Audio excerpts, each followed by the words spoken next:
Hola, ¿qué tal? Bienvenidos.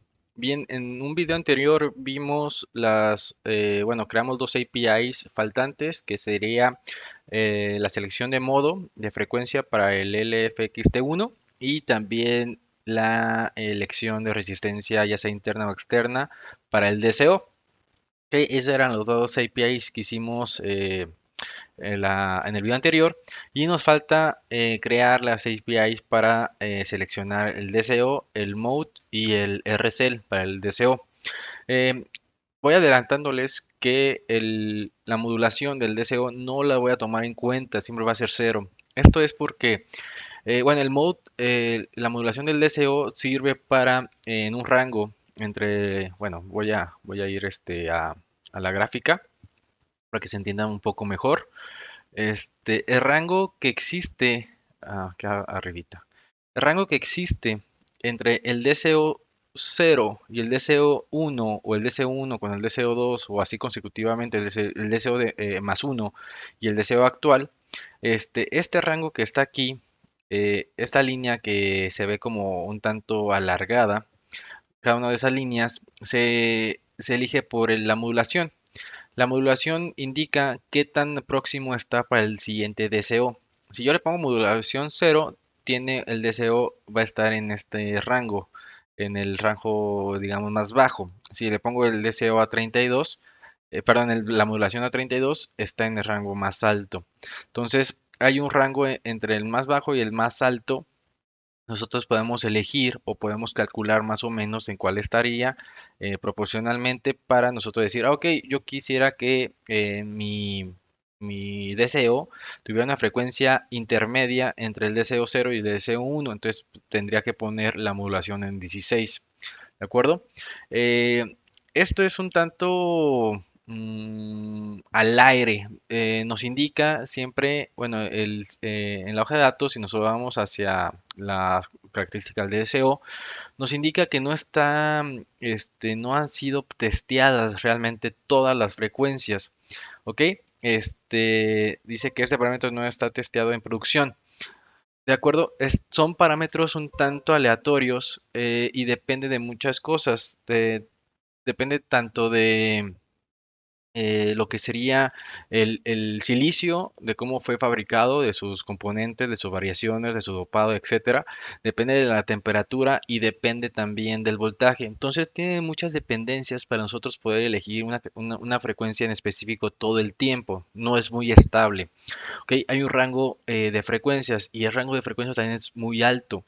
Si se fijan, no sé, digamos, la frecuencia a 3 volts, si yo quiero una de 3.2, está entre 2.7 y 3.65, dependiendo de esos tres parámetros, del dispositivo, de la temperatura y de lo que sería el voltaje y aparte la variación interna del oscilador.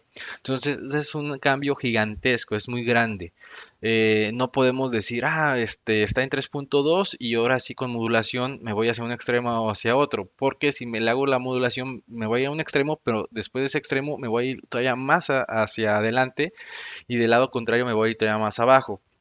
Entonces la modulación realmente ahorita no la vayamos a tomar en cuenta. Igual si después tenemos tiempo y vemos que sí es necesario la modulación, la vamos a tomar en cuenta.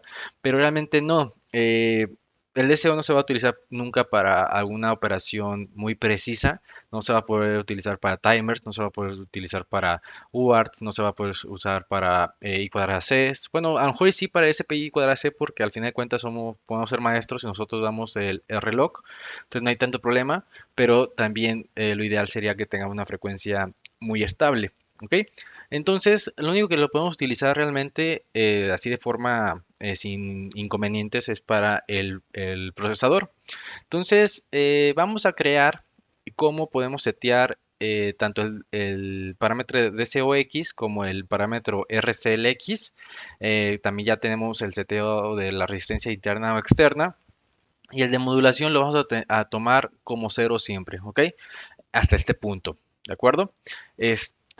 Aquí nos da unos rangos de cómo va aumentando, aunque mientras nosotros aumentamos el RCL o el DCO. Estos también yo ya los probé y tampoco no son muy exactos. O sea, aquí nos dan unos parámetros de referencia con con DCO3 y aumenta el RCL de 0 hasta el 7. Entonces con esto podemos dar una idea de cómo va aumentando el RCL. Y también tenemos el parámetro de cómo va aumentando el DCO con esta fórmula. Entonces realmente esto, tanto el RCL como el DCO y checando todas estas fórmulas que están aquí, no tiene tanta coherencia con los saltos que nos da aquí, ¿ok?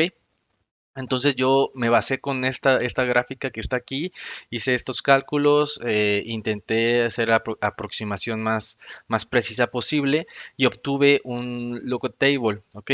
Hice un Excel, este Excel igual va a estar en el GitHub del proyecto. Hice un Excel donde yo pude obtener todas las frecuencias posibles cuando yo tengo, digamos, la resistencia interna, que sería esta parte, y cuando yo tengo resistencia externa, que es esta parte. Cuando yo tengo una resistencia externa, puedo llegar hasta los 10 megahertz. Si le pongo una resistencia externa de 10 kilo ohms, y con la resistencia interna puedo llegar hasta 5 megahertz o 4.9 megahertz en promedio.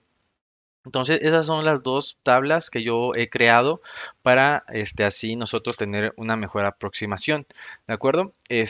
Aún así, también está un tanto restringido el deseo. El deseo al momento que se utiliza con resistencia interna puede llegar a 4.9 MHz, dependerá de todos los parámetros que ya les he mencionado.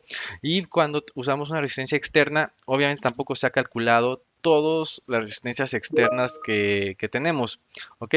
La única resistencia externa que hemos calculado o que se ha calculado es para una resistencia externa de 10 kilo ohms. ¿Ok? Te da aquí unos parámetros importantes que con eso hice el cálculo de la tabla de referencia.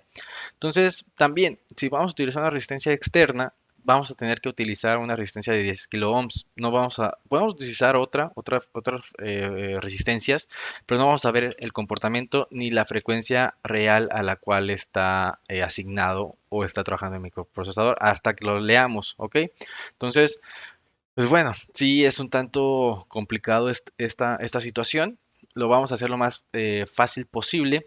Vamos a crear, como les comento, lookup tables. Yo ya creé por aquí digamos, una cabecera y un archivo fuente que me indica tanto resistencias internas como resistencias externas. Está ordenado de forma ascendente, esta tabla, y también esta tabla de resistencias externas está formada de forma ascendente, que corresponde directamente al Excel que les he mostrado.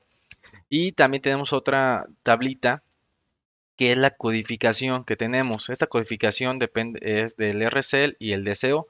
Entonces, dependiendo de esta codificación y el valor que tenga esa casilla, pues va a estar asociado un valor de RCL con DCO a un valor de frecuencia.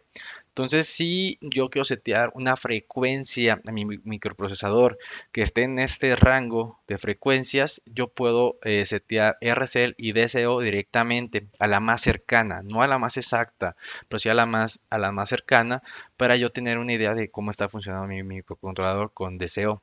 ¿De acuerdo?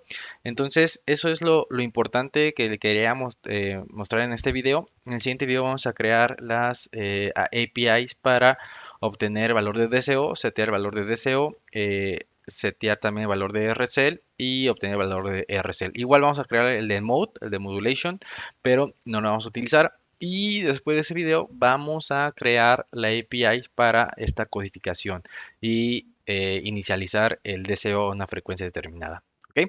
Pues muchas gracias y hasta luego.